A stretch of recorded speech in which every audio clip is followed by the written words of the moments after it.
कराची में कत्ल होने वाले सुनार मतीन के अहले खाना ने पुलिस के दर्ज करदा मुकदमे के मतन को नामुकम्मल करार दे दिया। दुरुस्ती के लिए कानूनी मशावरत शुरू कर दी। बताया मतीन की 1.5 माह बाद शादी थी। मतीन की फैमिली गम से निकल भी नहीं सकी थी कि लेनदारों ने कतारें लगाना शुरू कर दी। सोग में मुब्तला होने के बावजूद मतीन के वालिद और भाइयों को दुकानें खोलना पड़ी। कराची में सुनार मतीन के कत्ल का वाकया 22 जुलाई 2025 बरोज मंगल दोपहर 12 से 1 के दरमियान कुरंगी नंबर 2 सराफा मार्केट में पेश आया। बताया गया कि मतीन ने दुकान खोली और उसका छोटा भाई अपनी दुकान खोलने के लिए निकला तो डाकू आन खड़े हुए। भाई आए तकरीबन 1:30 बजे दुकान पे। मैं उठा, कूलर में पानी वानी भरा, बर्फ़ दी। फिर उसके बाद जो है मैं अपनी दुकान खोलने के लिए चले गया। फिर रास्ते में 2 बंदे बाइक लगा रहे थे मार्केट के गेट के सामने। वो रास्ता है तो मैंने उन्हें बोला यहाँ पे बाइक नहीं लगाएं आप, ये रास्ता है, थोड़ा आगे करके लगा लें। उन्होंने मेरे को बड़े आराम से बोला कि ठीक है हम लगा रहे हैं। फिर वहाँ से मैं चले गया अपनी दुकान खोलने के लिए। फिर जब मैंने दुकान का ताला खोला उस वक्त फायरिंग की आवाज़ आई, हाड़ाउड़ी मच गई, लोग भागते हुए आ रहे। वहाँ तक की दुकानें बंद हो गई थी उस मार्केट की, जिस मार्केट में मेरी दुकान है।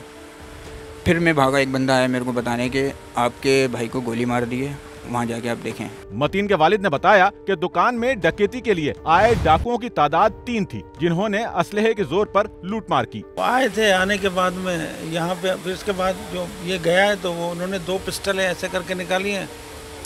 तो वो आगे इधर आ गए, 2 बंदे, 2 लड़के अंदर चढ़ गए। एक बंदा जो है ना यहाँ से, जैसे ये बच्चा यहाँ से आ रहा है ना, यहाँ से हमारा थोड़ा आने का रास्ता है, यहाँ से वो अंदर घुसने लगा तो मेरा बेटा खड़ा होके उसको थोड़ा सा रोकने लगा। उन्होंने बस ऐसे हाथ डाले, ये यहाँ से शुरू कर दिया उन्होंने काम, हम पिस्टल निकाल के।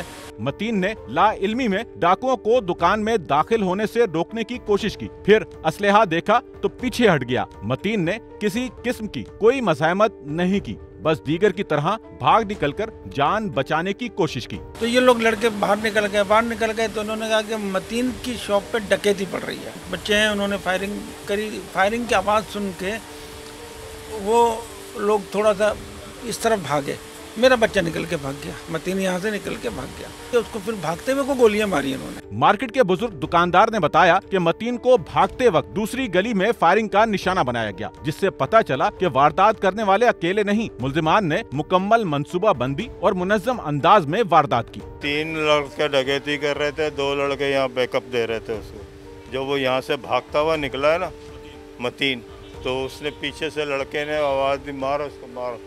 फिर उसके फायर मारा तो एक ये इधर ही लगा उसको फायर। पड़ोसी दुकानदारों का कहना था कि सब कुछ इतना अचानक हुआ कि उन्हें भागने तक का मौका ना मिल सका। वो लूट मार कर रहे हैं तो पीछे से जो है मैंने उसके कज़न को जाके बोला कि वहाँ मतीन की दुकान में डकैती हो रही थी। वो आया तो उसने फायर मारे तो वो भुखला गया तो फिर उन्होंने अंधाधुंध फायरिंग करी। अपनी जान बचाने में क्या करा उसने, जब फायरिंग हुई एकदम तो जाहिर से थोड़ा सा वो पीछे हटे। जब पीछे हटे तो हम फिर यहीं पर ही नीचे बैठ गए थे। हम ये भाग सकते ही नहीं है, भाग सकेंगे वो डायरेक्ट स्ट्रेट फायर मार रहे थे। ये अभी क्या कर सकते हैं, ऐसे वाक़या होते रहते हैं। इससे पहले भी 4 दफ़ा हुई, लेकिन ये फायरिंग नहीं करते थे वो।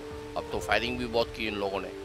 फायरिंग के आगे तो कुछ ही नहीं कर सकता है ना आदमी। मतीन के वालिद घर की रुदात सुनाते हुए बोले कि मतीन की मां का इंतहाई बुरा हाल है, जो अपने बेटे की शादी की तैयारी में लगी थी। घर की पहली शादी थी जो 1.5 माह बाद तय थी। मतीन के दुनिया से चले जाने के नुकसान का कोई बदल नहीं, लेकिन डाकुओं ने सिर्फ यही नुकसान नहीं पहुंचाया, बल्कि दुकान से 20 तोले सोना और उससे बने जेवरात, 2 लाख रुपए नकद और दीगर कीमती सामान उठा ले गए। वारदात को 1 हफ्ता नहीं गुजरा, बावजूद इसके लेनदारों ने तकाजों का सिलसिला शुरू कर दिया।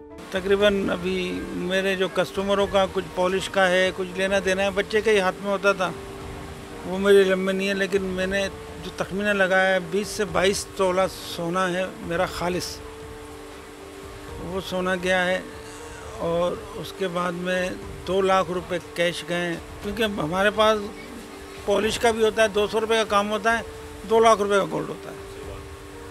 ये बर्तमान जो है ना, ये बड़े मुश्किल हो जाएंगे हमारे लिए। बताया गया है कि पुलिस ने वाकये का मुकदमा दर्ज करने के लिए इंतहाई उजलत का मुजाहरा किया। जो हकाइक थे वो पुलिस ने मुकदमे में शामिल तक नहीं किए। मतीन के ताया को पकड़ा और अपने तहरीर करदा बयान पर दस्तखत लिए और मुकदमा दर्ज कर लिया। अहले खाना ने मुकदमे में शामिल तफसीलात की दुरुस्तगी के लिए कानूनी मशावरत शुरू कर दी। कैमरामैन अमीन के साथ Nauman Rafiq, SNN Karachi. Sachal news network की वीडियोस में खुशामदीद। नाजरीन, वीडियो से मुतालिक अपनी कीमती राय का इजहार कमेंट बॉक्स में ज़रूर करें और चैनल को सब्सक्राइब करें।